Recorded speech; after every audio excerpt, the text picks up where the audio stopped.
Good morning everyone, my name is Michelle, I hope you're doing well. Welcome to another video. It is Wednesday the 13th of May and in this video I'm going to talk about Sebastian Rogers, but we're going to talk more broadly about missing autistic teenagers because it's more than just Sebastian that's missing. Let's go.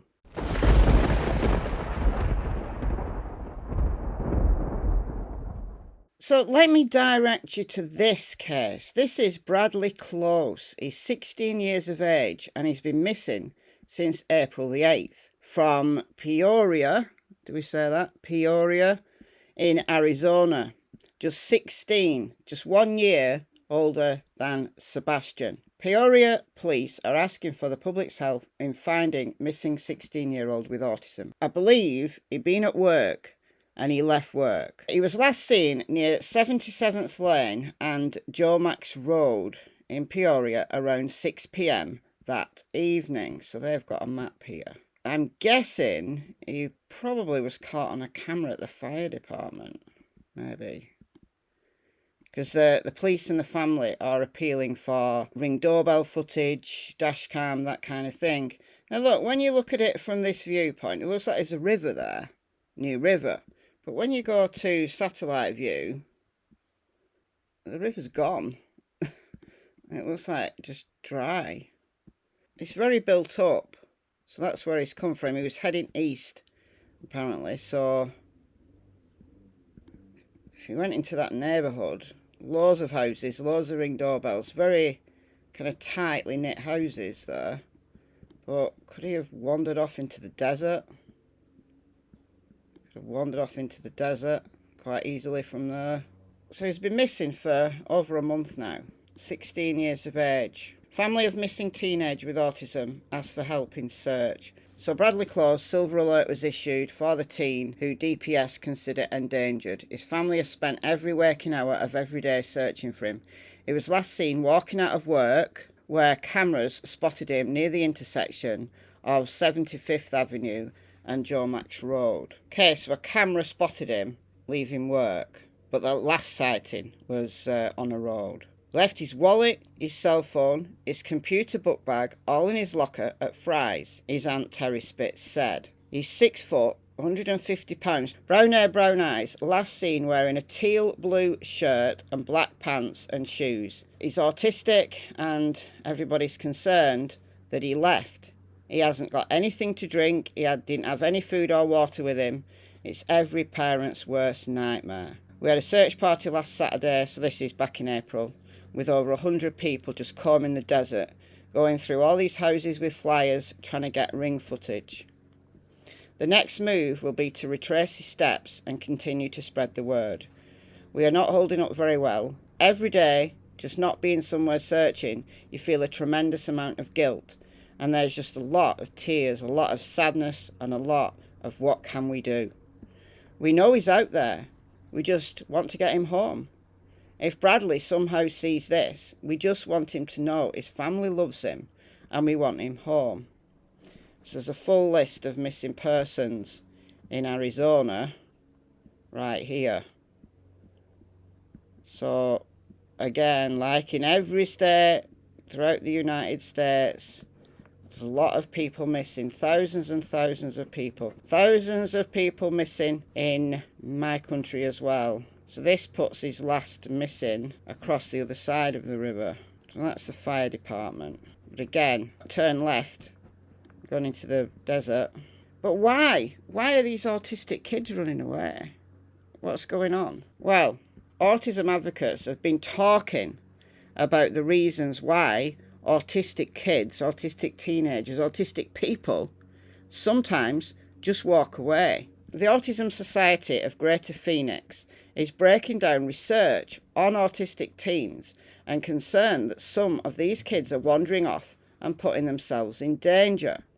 Just last weekend, so this was 7th of May, so 17-year-old Dennis Harvey was reported missing in Phoenix. And just a few hours after speaking with his parents on May 7th, they found their son.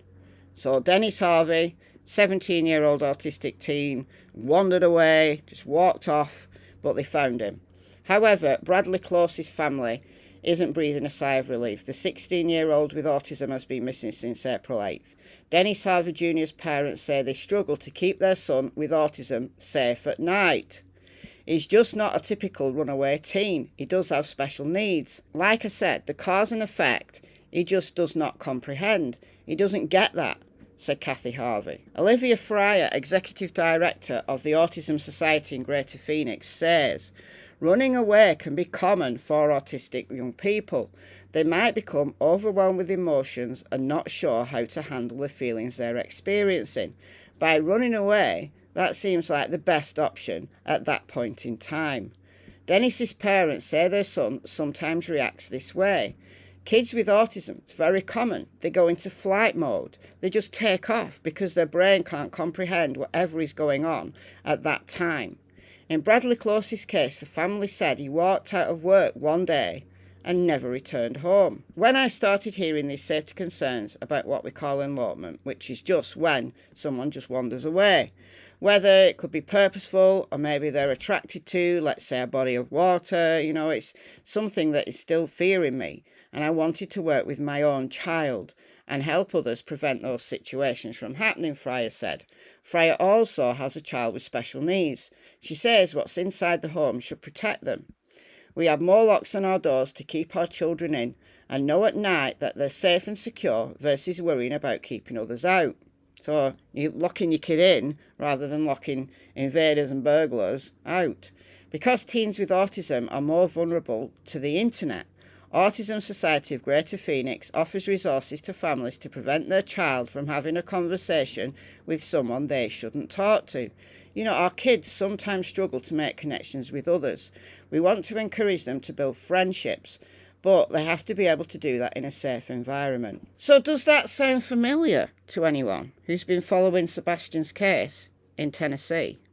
Does it sound familiar? Could it be that Sebastian was overwhelmed? He was upset about something. Maybe he heard something on the phone between his mother and his stepdad that he didn't like. Maybe he was just overwhelmed generally, overwhelmed with life, not the best environment in his home. Didn't want to go to online school. Once he went to live with his dad, he would have to change schools and do online school. Didn't want to do it, according to his dad.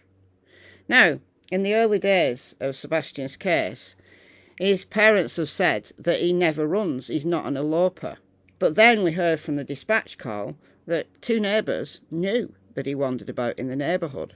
So he's not eloping to run away forever. He's wandering around. So where is he? I firmly believe he walked out of his house on the night of 25th into the 26th of February, between midnight and 6 a.m. Because perhaps he was overwhelmed. I firmly believe he left of his own volition. Had he been talking to someone on the internet who went to meet him? Maybe.